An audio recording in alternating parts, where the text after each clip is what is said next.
भारत के वीर सपूतों में से एक श्रीमंत छत्रपति शिवाजी महाराज के बारे में सभी लोग जानते हैं।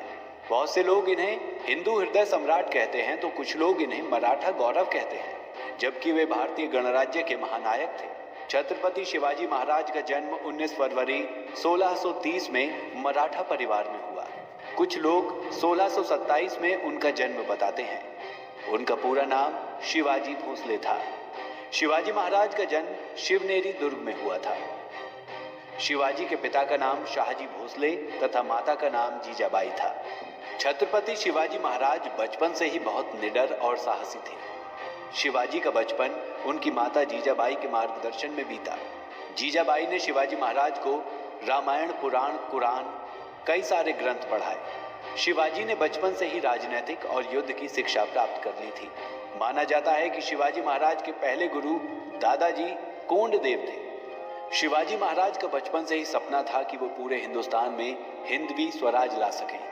हिंदवी स्वराज केवल हिंदुओं के लिए ही नहीं था, हिंदवी स्वराज हर किसी के लिए था, जिसमें हर किसी के साथ सामान्य व्यवहार किया जाए, कोई जात धर्म के नाम पर लड़ाई ना हो। शिवाजी महाराज का मानना था कि लोगों को उनके कर्म से जाना जाए, ना कि उनके धर्म से। शिवाजी महाराज के पिता शाहजी भोसले आदिल शाह के राज्य में सामंत थे। उनको पुणे की जागीर मिली हुई थी।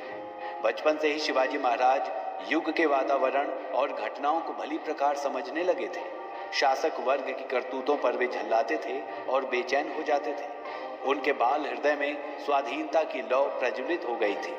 शिवाजी महाराज को मुगलों द्वारा किया जाने वाला न्याय और पक्षपात पसंद नहीं था। शिवाजी महाराज एक बहुत बड़ा बदलाव लाना चाहते थे, लेकिन कैसे? उनके पास न कोई सैनिक थे। और फिर शिवाजी महाराज सैनिकों के लिए मवाल प्रदेश गए। मवाल प्रदेश के नवयुवक और लोग बहुत साहसी और वीर थे। शिवाजी महाराज ने सभी लोगों को अपने साथ मिला लिया। पहले तो लोगों ने मना किया कि शिवाजी छोटी जाति के हैं, लेकिन शिवाजी ने फिर एक बार उन लोगों से यही कहा कि लोगों को उनके कर्म से जाना जाना चाहिए, ना कि उनके धर्म से। फिर सभी मवाल प्रदेश के लोग शिवाजी के साथ आ गए। मवालों को मावला नाम देकर सभी को संगठित किया और उनसे संपर्क करके उनके प्रदेश से परिचित हो गए थे। मावल युवकों को लाकर उन्होंने दुर्ग निर्माण का कार्य आरंभ किया। उस समय बीजापुर आपसी संघर्ष तथा मुगलों के आक्रमण से परेशान था। बीजापुर के सुल्तान आदिल शाह ने बहुत से दुर्गों से अपनी सेना हटाकर उन्हें स्थानीय शासकों या सामंतों के हाथ सौंप दिया था। जब आदिल शाह बीमार पड़ा तो बीजापुर में अराजकता फैल गई और शिवाजी महाराज ने अवसर का लाभ उठाकर बीजापुर में प्रवेश का निर्णय लिया। शिवाजी महाराज ने इसके बाद के दिनों में बीजापुर के दुर्गों पर अधिकार करने की नीति अपनाई। सबसे पहला दुर्ग था रोहिंदेश्वर का दुर्ग। दुर्गों का निर्माण। रोहिंदेश्वर का दुर्ग सबसे पहला दुर्ग था जिस पर शिवाजी महाराज ने सबसे पहले अधिकार किया था। उसके बाद तोरणा का दुर्ग जो पुणे के दक्षिण पश्चिम में 30 किलोमीटर की दूरी पर था।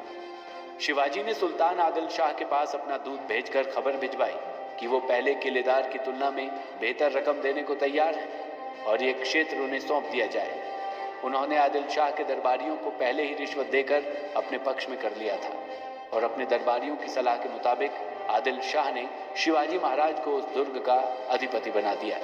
उस दुर्ग में मिली संपत्ति से शिवाजी महाराज ने दुर्ग की सुरक्षात्मक कमियों की मरम्मत का काम करवाया। इससे कोई 10 किलोमीटर दूर राजगढ़ का दुर्ग था और शिवाजी महाराज ने उस दुर्ग पर भी अधिकार कर लिया। शिवाजी महाराज की साम्राज्य विस्तार की नीति की भनक जब आदिल शाह को मिली तो वो क्षुब्ध हुआ। उसने शाही राज्य को अपने पुत्र को नियंत्रण में रखने को कहा। शिवाजी महाराज ने अपने पिता की परवाह किए बिना अपने पिता के क्षेत्र का प्रबंध अपने हाथों में ले लिया और नियमित लगान बंद कर दिया। राजगढ़ के बाद उन्होंने चाकन के दुर्ग पर अधिकार कर लिया और उसके बाद कोडना के दुर्ग पर अधिकार किया। आदिल शाह ने शिवाजी महाराज से नाराज होकर 1648 में शिवाजी के पिता शाहजी को बंदी बना लिया था। फिर शिवाजी महाराज को आदिल शाह संदेश भेजता है कि तुम मेरे साथ काम करो, क्योंकि आदिल शाह को भी एक ऐसा लीडर चाहिए होता है जिसकी बात सारे हिंदू और मराठा सुने, और शाहजी भी यही चाहते थे। शिवाजी महाराज 7 साल आदिल शाह के साथ काम करते हैं और सारी लड़ाइयाँ इन 7 साल के लिए रुक जाती हैं। 1656 में शिवाजी महाराज महाबलेश्वर के पास स्थित चावली को अपने कब्जे में लेना चाहते थे।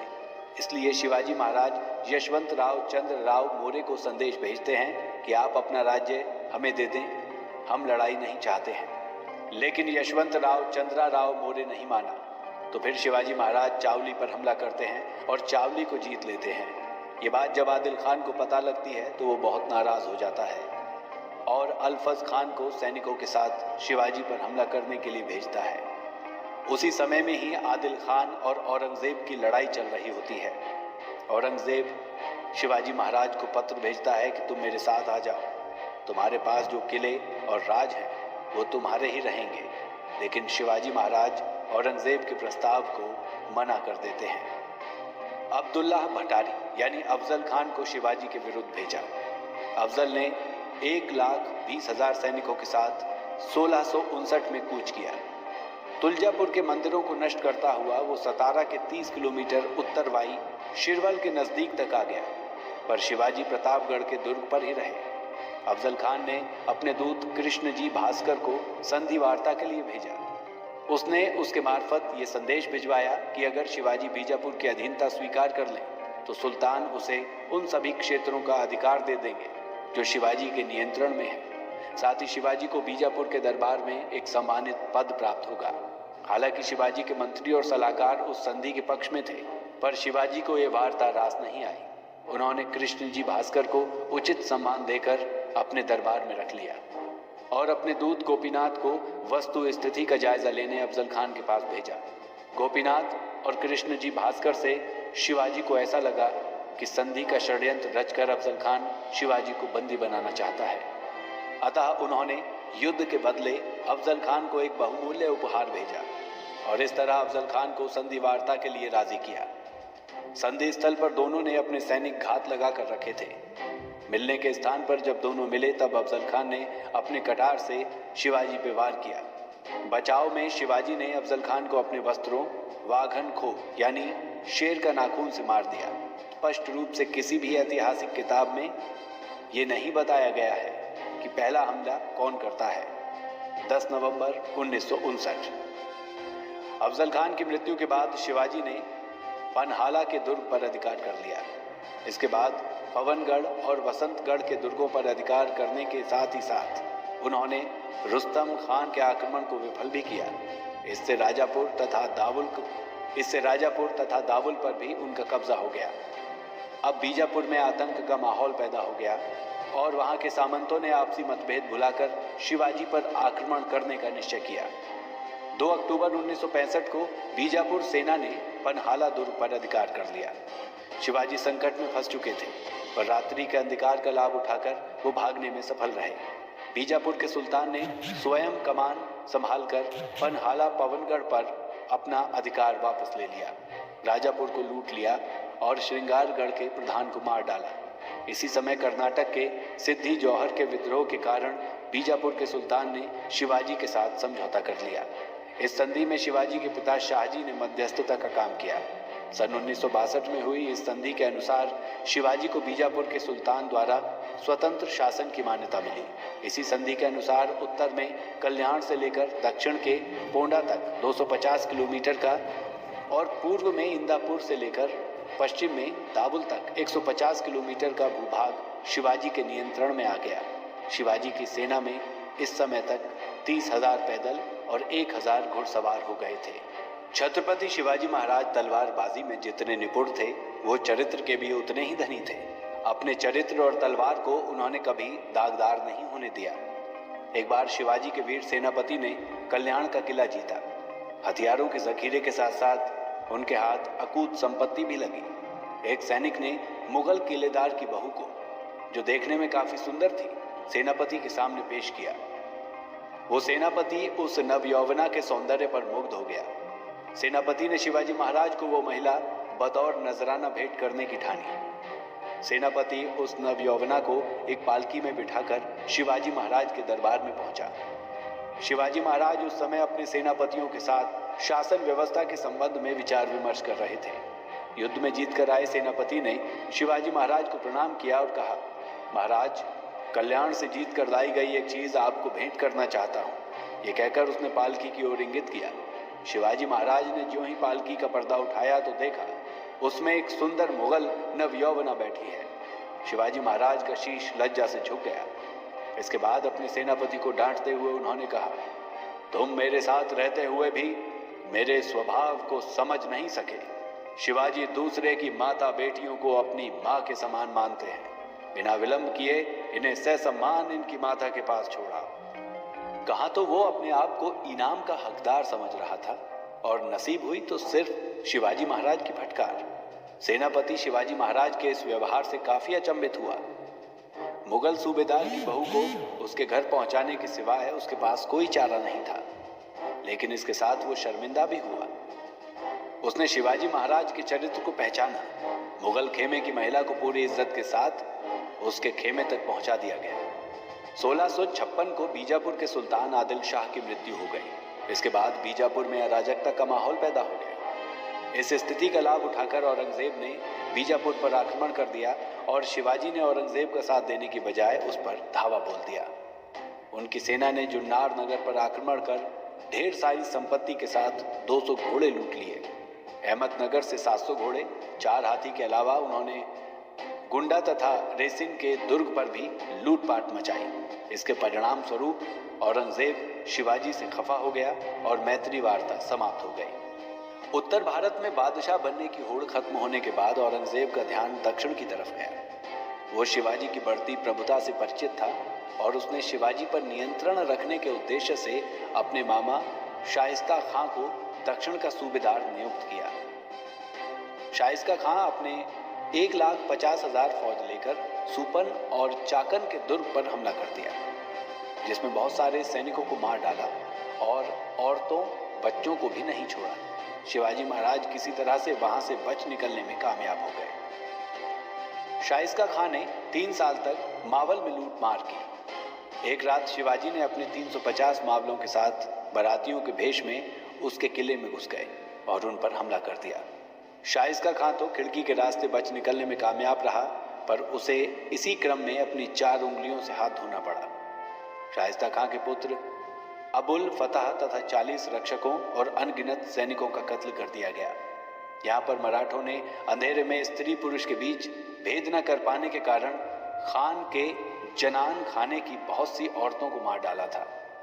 इस घटना के बाद औरंगजेब ने शाइस्ता को दक्कन के बदले बंगाल का सूबेदार बना दिया और शहजादा मुअज्जम को शाइस्ता की जगह लेने भेजा गया।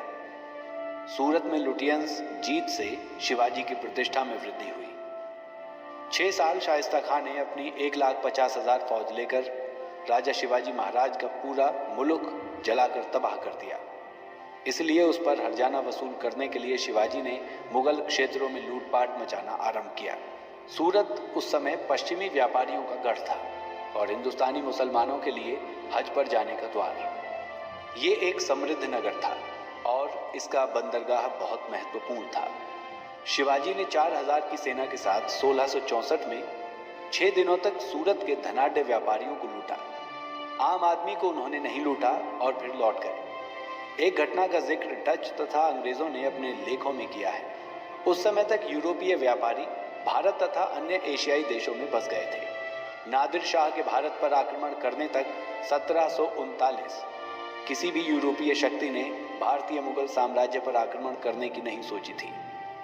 सूरत में शिवाजी की लूट से खिन्न होकर औरंगजेब ने इनायत खान के स्थान पर गयासुद्दीन खान को सूरत का फौजदार नियुक्त किया और शहजादा मुअज्जम तथा उप सेनापति राजा जसवंत सिंह की जगह दिलेर खां और राजा जयसिंह की नियुक्ति की गई। राजा जयसिंह ने बीजापुर के सुल्तान, यूरोपीय शक्तियां तथा छोटे सामंतों का सहयोग लेकर शिवाजी पर आक्रमण कर दिया। इस युद्ध में शिवाजी को हानि होने लगी और हार की संभावना को देखते हुए शिवाजी ने संधि का प्रस्ताव भेजा। जून 1965 में हुई इस संधि के मुताबिक शिवाजी 23 दुर्ग मुगलों को दे देंगे और इस तरह उनके पास केवल 12 दुर्ग बच जाएंगे। इन 23 दुर्गों से होने वाली आमदनी 4 लाख हूण सालाना थी। बालाघाट और कोंकण के क्षेत्र शिवाजी को मिलेंगे, पर उन्हें इसके बदले में 13 किश्तों में 40 लाख हूण अदा करने होंगे। इसके अलावा प्रतिवर्ष 5 लाख हूण का राजस्व भी वे देंगे। शिवाजी स्वयं औरंगजेब के दरबार में होने से मुक्त रहेंगे। पर उनके पुत्र संभाजी को मुगल दरबार में खिदमत करनी होगी। बीजापुर के खिलाफ शिवाजी मुगलों का साथ देंगे। शिवाजी को औरंगजेब के जन्मदिन पर आगरा बुलाया गया, लेकिन शिवाजी महाराज को बुलाने का औरंगजेब का कोई और ही मकसद था। औरंगजेब के दरबार में कोई भी शिवाजी महाराज से बात नहीं कर रहा था, जैसे कोई शिवाजी महाराज को जानता ही नहीं हो। शिवाजी महाराज को सेनापतियों के साथ एक कतार में खड़ा किया गया। औरंगजेब शिवाजी महाराज को नीचा दिखाना चाहता था और बताना चाहता था कि तुम मेरे सामने कुछ नहीं हो। शिवाजी महाराज गुस्से में आ गए और भरी दरबार में औरंगजेब से कहा कि मैं इतना भी छोटा नहीं कि मुझे सेनापतियों के साथ खड़ा किया जाए। यहाँ के लोग मुझसे बर्ताव ऐसे कर रहे हैं कि जैसे मुझे कोई जानता ही नहीं, बल्कि जब मैं आगरा आया तो हजारों की तादाद में हर जगह लोगों की भीड़ उमड़ी थी मुझे देखने के लिए कि कौन ऐसा शासक है जो कि औरंगजेब के नाक में भी दम करने की हिम्मत रखता है। और यहाँ पर उपस्थित सभी लोग क्या सोच रहे हैं कि आप लोगों के इस व्यवहार से मेरा हौसला कम हो जाएगा? वो कभी नहीं होगा, क्योंकि हिंदुस्तान और हिंदुस्तान के लोग मेरे दिमाग में नहीं, मेरे दिल में बसते हैं। जब इतने लोग साथ हों तो फिर मुझे किसी और के साथ की क्या जरूरत है? शिवाजी महाराज ने अपना रोष भरे दरबार में दिखाया और औरंगजेब पर विश्वासघात का आरोप लगाया। औरंगजेब इससे क्षुब्ध हुआ और उसने शिवाजी महाराज को नजरबंद कर दिया और उन पर 5000 सैनिकों के पहरे लगा दिए। कुछ ही दिनों बाद 18 अगस्त 1966 को राजा शिवाजी को मार डालने का इरादा औरंगजेब का था, लेकिन अपने अदम्य साहस और युक्ति के साथ शिवाजी और संभाजी दोनों इससे भागने में सफल रहे। संभाजी को मथुरा में एक विश्वासी ब्राह्मण के यहाँ छोड़ शिवाजी महाराज बनारस गए। पूरी होते हुए सकुशल राजगढ़ पहुंच गए। इससे मराठों को नवजीवन सा मिल गया। औरंगजेब ने जयसिंह पर शक करके उसकी हत्या विष देकर करवा डाली। जसवंत सिंह के द्वारा पहल करने के बाद 1968 में शिवाजी ने मुगलों के साथ दूसरी बार संधि की। औरंगजेब ने शिवाजी को राजा की मान्यता दी। शिवाजी के पुत्र संभाजी को 5000 की मनसबदारी मिली और शिवाजी को पूना, चाकन और सूपा का जिला लौटा दिया गया, पर सिंहगढ़ और पुरंदर पर मुगलों का आधिपत्य बना रहा। सन 1614 तक शिवाजी ने उन सारे प्रदेशों पर अधिकार कर लिया था जो पुरंदर की संधि के अंतर्गत उन्हें मुगलों को देने पड़े थे। पश्चिमी महाराष्ट्र में स्वतंत्र हिंदू राष्ट्र की स्थापना के बाद शिवाजी ने अपना राज्याभिषेक कराना चाहा, परंतु मुस्लिम सैनिकों ने ब्राह्मणों को धमकी दी कि जो भी शिवाजी का राज्याभिषेक करेगा उनकी हत्या कर दी जाएगी। जब ये बात शिवाजी तक पहुंची कि मुगल सरदार ऐसे धमकी दे रहे हैं, तब शिवाजी ने इसे एक चुनौती के रूप में लिया और कहा कि अब वो उस राज्य के ब्राह्मण से ही अभिषेक करवाएंगे जो मुगलों के अधिकार में है। शिवाजी के निजी सचिव बालाजी ने काशी में 3 दूतों को भेजा, क्योंकि काशी मुगल साम्राज्य के अधीन था। जब दूतों ने संदेश दिया तो काशी के ब्राह्मण काफी प्रसन्न हुए, किंतु मुगल सैनिकों को ये बात पता चल गई। तब उन ब्राह्मणों को पकड़ लिया, परंतु युक्ति पूर्वक उन ब्राह्मणों ने मुगल सैनिकों के समक्ष उन दूतों से कहा कि शिवाजी कौन है हम जानते नहीं हैं, वे किस वंश से हैं। दूतों को पता नहीं था, इसलिए उन्होंने कहा हमें पता नहीं है। तब मुगल सैनिकों के सरदार के समक्ष उन ब्राह्मणों ने कहा कि हमें कहीं अन्यत्र जाना है, शिवाजी किस वंश से हैं आपने नहीं बताया, अतः ऐसे में हम उनके राज्याभिषेक कैसे कर सकते हैं? हम तो तीर्थ यात्रा पर जा रहे हैं और काशी का कोई अन्य ब्राह्मण भी राज्याभिषेक नहीं करेगा जब तक राजा का पूर्ण परिचय ना हो, अतः आप वापस जा सकते हैं। मुगल सरदार ने खुश होकर ब्राह्मणों को छोड़ दिया और दूतों को पकड़कर औरंगजेब के पास दिल्ली भेजने की सोची, पर वो भी चुपके से निकल भागे। दूतों ने वापस लौटकर ये बात बालाजी आव तथा शिवाजी को बताई, परंतु आश्चर्यजनक रूप से 2 दिन बाद वही ब्राह्मण अपने शिष्यों के साथ रायगढ़ पहुंचे और शिवाजी का राज्याभिषेक किया। इसके बाद मुगलों ने फूट डालने की कोशिश की और शिवाजी के राज्याभिषेक के बाद भी पुणे के ब्राह्मणों को धमकी दी। कहा कि शिवाजी को राजा मानने से मना करो ताकि प्रजा भी इसे ना माने, लेकिन उनकी नहीं चली। शिवाजी ने अष्टप्रधान मंडल की स्थापना की। विभिन्न राज्यों के दूतों, प्रतिनिधियों के अलावा विदेशी व्यापारियों को भी समारोह में आमंत्रित किया गया, पर उनके राज्याभिषेक के 12 दिन बाद ही उनकी माता का देहांत हो गया था। इस कारण से 4 अक्टूबर 1674 को दूसरी बार शिवाजी ने छत्रपति की उपाधि ग्रहण की। 2 बार हुए इस समारोह में लगभग 50 लाख रुपए खर्च हुए। इस समारोह में हिंदवी स्वराज की स्थापना का उद्घोष किया गया था। विजयनगर के पतन के बाद दक्षिण में ये पहला हिंदू साम्राज्य था। एक स्वतंत्र शासक की तरह उन्होंने अपने नाम का सिक्का चलवाया। इसके बाद बीजापुर के सुल्तान ने कोंकण विजय के लिए अपने 2 सेनाधीशों को शिवाजी के विरुद्ध भेजा तथा वे असफल रहे। दक्षिण में विजय सन 1677-78 में शिवाजी का ध्यान कर्नाटक की ओर गया। बंबई के दक्षिण में कोंकण, तुंगभद्रा नदी के पश्चिम में बेलगांव तथा धारवाड़ का क्षेत्र, मैसूर, बेल्लारी, त्रिचूर तथा जीजी पर अधिकार करने के बाद 3 अप्रैल 1680 को शिवाजी का देहांत हो गया। मृत्यु और उत्तराधिकार विष दिलाने के बाद शिवाजी महाराज की मृत्यु 3 अप्रैल 1680 को हुई। उस समय शिवाजी के उत्तराधिकार संभाजी को मिले। शिवाजी के ज्येष्ठ पुत्र संभाजी थे और दूसरी पत्नी के राजा राम नामक एक दूसरा पुत्र था। उस समय राजा राम की उम्र मात्र 10 वर्ष की थी। अतः मराठों ने संभाजी को राजा मान लिया। उस समय औरंगजेब राजा शिवाजी का देहांत देखकर अपनी पूरे भारत पर राज्य करने की अभिलाषा से अपनी 5 लाख की सेना सागर लेकर दक्षिण भारत जीतने निकला। औरंगजेब ने दक्षिण में आते ही आदिल शाही 2 दिनों में और कुतुब शाही 1 ही दिन में खत्म कर दी। पर राजा संभाजी के नेतृत्व में मराठाओं ने 9 साल युद्ध करते हुए अपनी स्वतंत्रता बरकरार रखी। मार्च 1680 में शिवाजी का स्वास्थ्य खराब हो गया। ज्वार और पेचिस के चलते 5 अप्रैल 1680 को 52 साल की छोटी उम्र में ही शिवाजी महाराज का निधन हो गया। एक ऐतिहासिक किताब में यह भी कहा जाता है कि शिवाजी की मृत्यु जहर दिए जाने की वजह से हुई थी। वीर छत्रपति शिवाजी महाराज भारत के ऐसे नायक थे कि उन्हें कोई नहीं भूल सकता। शिवाजी महाराज हर धर्म को मानते थे और औरतों की बहुत इज्जत भी करते थे। शिवाजी महाराज कुछ और साल जीवित होते तो मुगल और ब्रिटिश सरकार का भारत से नामो निशान मिटा देते। जय भवानी, जय शिवाजी।